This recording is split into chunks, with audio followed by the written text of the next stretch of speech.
സംഭവം പോലും ഉണ്ടായിട്ടില്ല നമ്മുടെ ജീവിതത്തിൽ പരസ്പരം അറിയാതെ. എന്ത് രസമായിരുന്നു ആ കാലമൊക്കെ.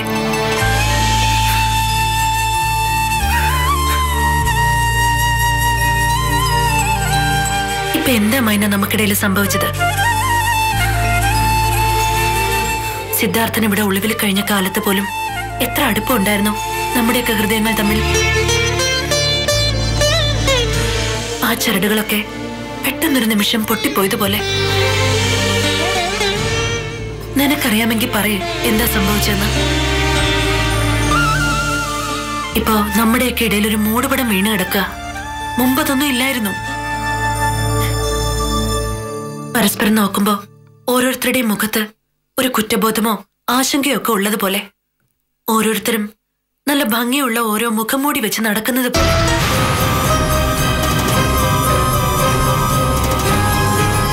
സിദ്ധു ഏത് ഡ്രസ് ഇടണോന്ന് എനിക്കൊരു കൺഫ്യൂഷൻ. വാർഡ്രോബ് മുഴുവൻ പരതി. ഒന്നും അത്രയ്ക്ക് അങ്ങ് തൃപ്തിയായില്ല. എങ്കിൽ പിന്നെ പുതിയതാകട്ടെ എന്ന് വിചാരിച്ചു. പെട്ടെന്ന് പുറത്തുപോയി ഒരു 4 ജോഡി ഡ്രസ് എടുത്തു. കാണണ്ടേ സിദ്ധുവിന്? അതെ, ഇപ്പൊ ഡ്രസ്സൊന്നും വേണ്ടിയിരുന്നില്ല മനസ്സാ. ഇവിടെ ഉണ്ടല്ലോ ഇപ്പൊ തന്നെ എനിക്ക് വേണ്ടോളും. എന്റെ സിദ്ധു ഏത് ഡ്രസ് ഇട്ടാലും കാണാൻ ഭംഗിയാട്ടോ. എന്നാലും പുതിയ പുതിയ ഡ്രസ്സൊക്കെ ഇട്ട് നല്ല ഭംഗിയായിട്ട് നടക്കുന്നതാ എനിക്കിഷ്ടം.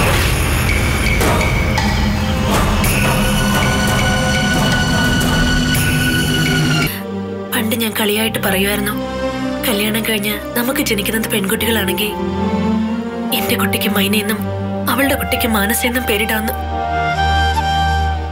പക്ഷേ ഇപ്പൊ ഞാൻ ഈ ഭൂമിയിലെ ഏറ്റവും വെറുക്കുന്ന പേരാണ് മൈന.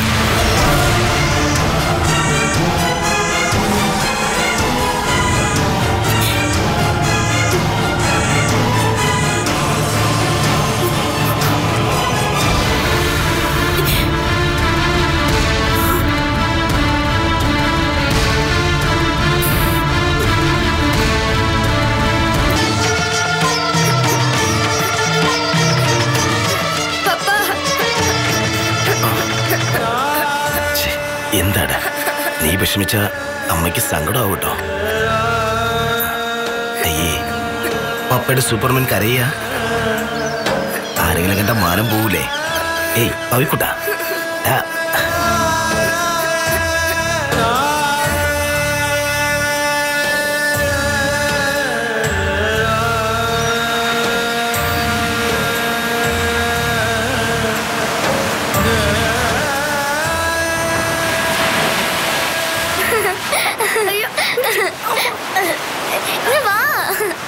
ആചാരങ്ങളുടെയും അനുഷ്ഠാനങ്ങളുടെയും ആജ്ഞകളുടെയും പഠിപ്പുര കടന്ന് ഞാനെന്നൊരു മലയോര ക്രിസ്ത്യാനിയുടെ ജീവിതത്തിലേക്ക് വന്നവളാണ് പവിത്ര.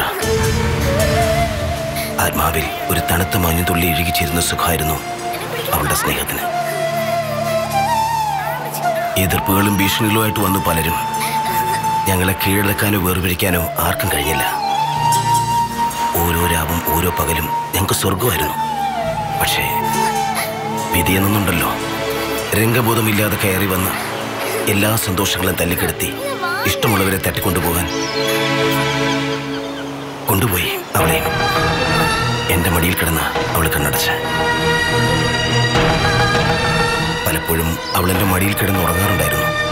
അതുകൊണ്ട് തന്നെ അവളുടെ മരണത്തെയും ഒരു ഉറക്കമായിട്ട് കാണാനാണ് എനിക്കിഷ്ടം. എപ്പോൾ വേണമെങ്കിലും എൻ്റെ പവിത്ര ഉറക്കമുണർന്ന് വരുമെന്ന് ഞാൻ പ്രതീക്ഷിക്കുന്നു. ഇപ്പോഴും പവിക്കുന്ന 2.5 വയസ്സാ. ഉള്ളി ഒന്നും അറിയാതെ എൻ്റെ നെഞ്ചിൽ പറ്റി നല്ല ഉറക്കം. പാവം പവിത്രയ്ക്ക് ഇത്ര നാളായിട്ടും ബലിയിട്ടിരുന്നില്ല. എന്തിനാ അവളും മരിച്ചുപോയെന്ന് നമ്മളെ തന്നെ ഓർമ്മപ്പെടുത്തി വിഷമിപ്പിക്കുന്നേ? മരിച്ചുപോയ ആത്മാക്കൾക്ക് ബലിയിടണമെന്ന് പവി എന്നോട് പറഞ്ഞേ.